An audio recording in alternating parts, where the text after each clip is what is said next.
Welcome to the Quick Start video for Unit 7, focusing on coordinates. Here's what we'll cover.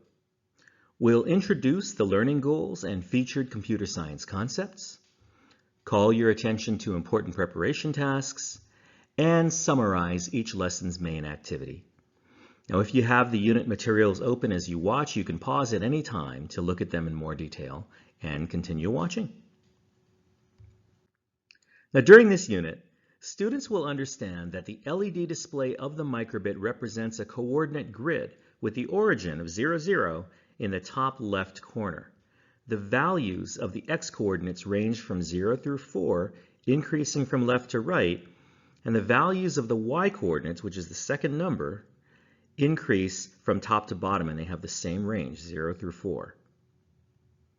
Now, students will learn how to refer to an individual LED by its x-y coordinates and turn specific LEDs on and off. They'll learn to check the current on-off status of an individual LED and change the brightness level. And then finally, students will apply their new knowledge and skills to create a unique program that uses coordinates as an integral part of their project. Now, coordinates identify a location or position similar to the coordinate grid from math class, but there are two key differences. First, the origin on the microbit is in the upper left corner of the grid, and then the y-axis increases going down. So in MakeCode, coordinates, they store position data and also the results of math operations. Now, your preparation includes the usual steps at the unit level. So for Lesson A, you'll want to review the unplugged activity, which is a version of the game Battleship. And there are some considerations like having extra paper or game markers, and also deciding if you want to revise the rules. Now, Lesson B has the usual steps of preparing the hardware and printing the quizzes, and then Lesson C are the usual steps of actually preparing for the project.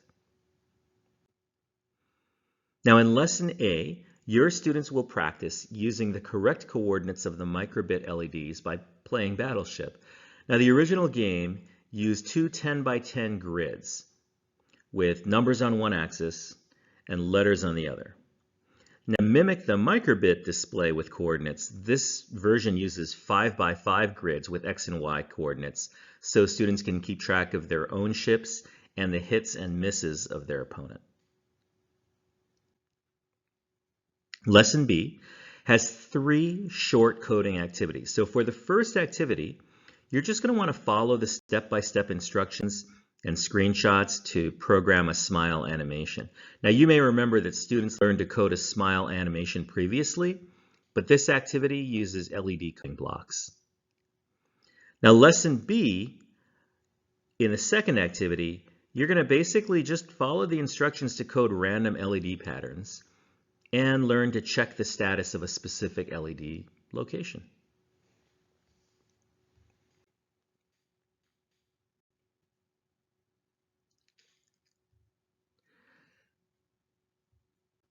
Now, for the third coding activity, this uses brightness blocks and it uses math operations to change the brightness level of LEDs.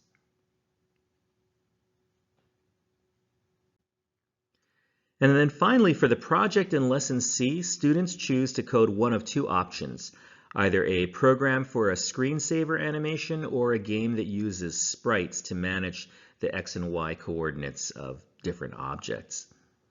Now remember, a sprite is simply a lit LED.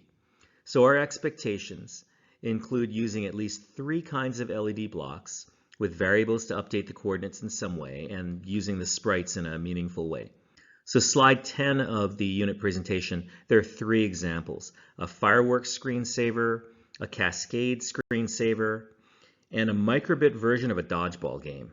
Now, because showing pictures of the examples, they're not going to show the sprite movement, you should select each link, and that link will open the example in MakeCode on the projected screen, and then you can all watch in the simulator view and see what it does. And that's it. Best wishes as you start the second half of the course exploring the coordinates of the microbit LED display.